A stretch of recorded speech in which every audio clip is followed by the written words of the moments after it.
తెలంగాణ రాష్ట్ర వ్యాప్తంగా నిర్మించనున్న 76 ఇంటిగ్రేటెడ్ పాఠశాలల టెండర్ల ప్రక్రియలో భారీ అవినీతి జరిగిందని మాజీ మంత్రి హరీష్ రావు ఆరోపించారు.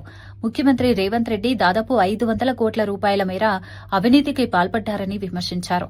సాధారణంగా ప్రభుత్వ టెండర్లు అంచనా వ్యయం కంటే తక్కువ ధరలకు దాఖలవుతాయని, అయితే ఈ పాఠశాలల టెండర్లలో ఒక్కటి కూడా మైనస్లో లేకుండా అన్ని అంచనా వ్యయానికి 4 కోట్ల రూపాయలకు పైగా ఎక్సెస్ కోట్ అయ్యాయని అన్నారు. ఇంటిగ్రేటెడ్ స్కూల్ టెండర్ అయింది, 76 స్కూల్ టెండర్ అయింది.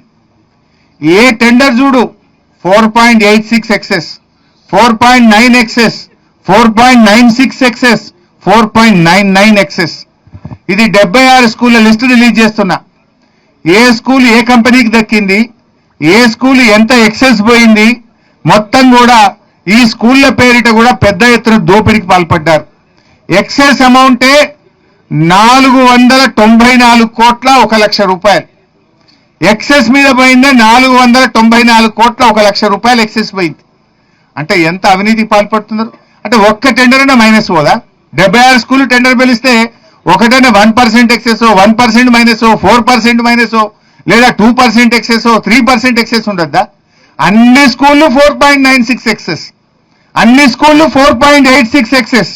ఈ నర్సంపేట స్కూల్ కూడా ఎంత పోయిందంటే ఎక్సెస్, నర్సంపేట ప్యాకేజ్ 8 ఇది 4.86 ఎక్సెస్. 136 కోట్లు ఉంటే 142 కోట్లు అయింది. ఇది కూడా 4.86 ఎక్సెస్ పోయింది.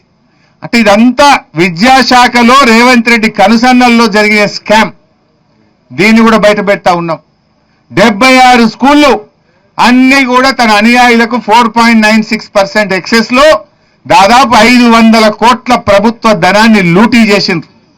ఈ స్కూళ్ళకు సంబంధించి కూడా ఒక రిటైర్డ్ అధికారిని చీఫ్ ఇంజనీర్ గా నియమించి, ఆ రిటైర్డ్ అధికారులు అయితే తమ చెప్పు చేతుల్లో ఉంటారని రిటైర్డ్ చీఫ్ ఇంజనీర్ ని పెట్టి స్కూళ్ళ టెండర్లు చేసి మొత్తం 4.96 ఎక్సెస్ కి ఇచ్చి 500 కోట్లు లూటీ చేసింది ఇవాళ రేవంత్ రెడ్డి ప్రభుత్వం.